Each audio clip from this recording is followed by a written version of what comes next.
The central limit theorem also doesn't say anything about the median, but we can use simulations to explore its properties.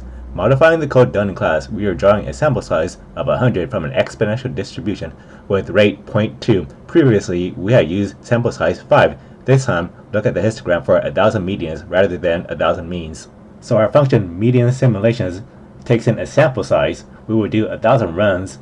Exponential distribution is a special case of gamma where alpha equals 1. Beta is given as 0.2. Results is our data frame that will save the repetitions. Set seeds equals 1, so we can reproduce our results.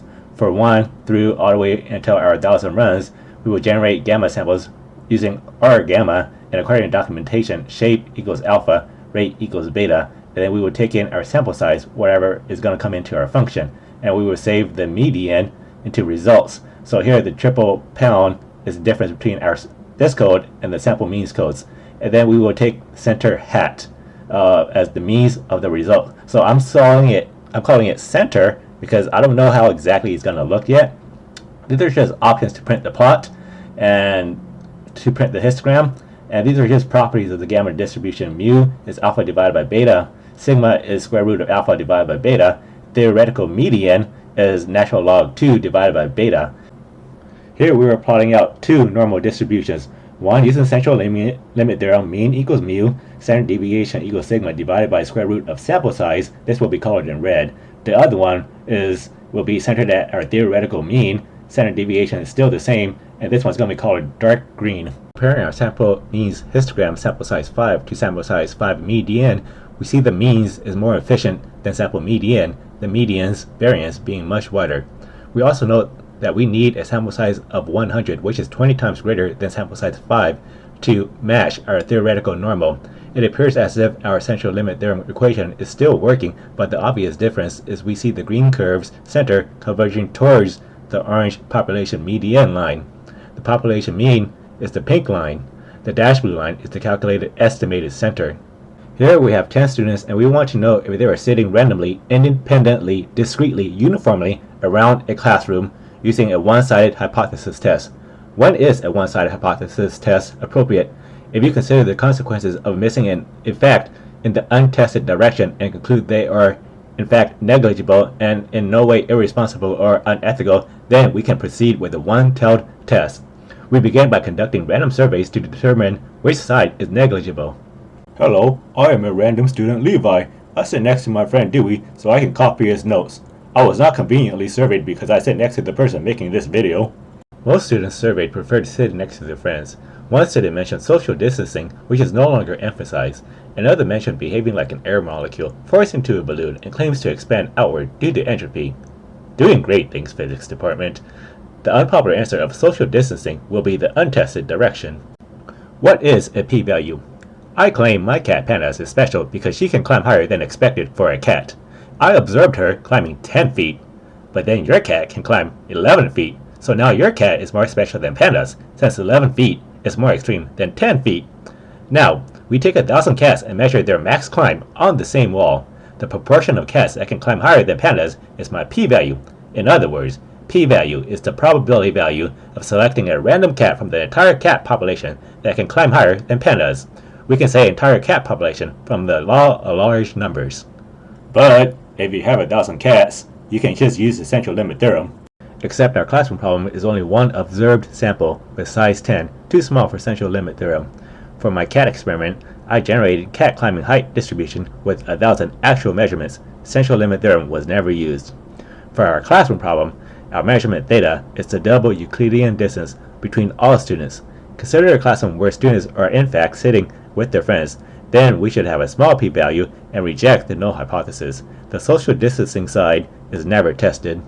Since this data was generated with friends sitting next to each other, we should have sufficient evidence to reject the null hypothesis and conclude that students are sitting with their friends. We will do 1,000 repetition and save each repetition into our data frame. Set the seed to 1. This function will get our simulation, and this will get our theta. Now, for each simulated theta, if it is less than our observed theta, we will consider it significant, and we will use that to calculate our p-value, which in this case happens to be 0.581. Here I have two lists of completely unique prime numbers. This is my get simulations function. I begin with initializing three lists, hash, x, and y. While the length of hash list is less than 10, I will draw integer simulation values between 1 and 6 for x inclusive and 1 and 5 for y inclusive.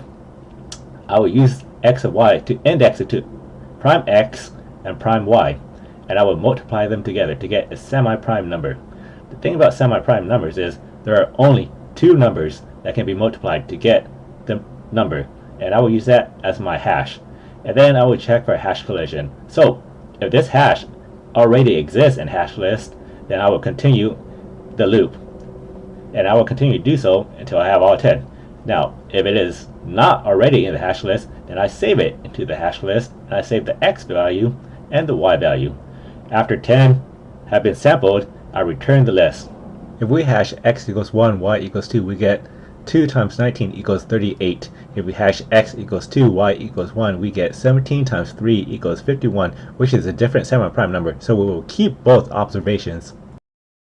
This double Euclidean sum function is our function that is used to calculate our described theta. Looking at a classroom where students are deliberately placed next to their friends, we see observed theta is left of the cutoff alpha 5%, so we correctly reject the null hypothesis of students sitting randomly.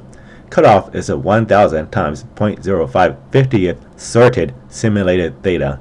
Running our actual observation through the same process, we see observed theta right of the orange cutoff, so we don't have sufficient evidence that students are sitting with their friends and fail to reject the null hypothesis of students sitting randomly.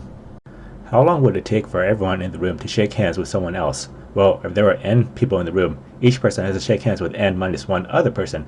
We don't want to double count, so we divide by 2.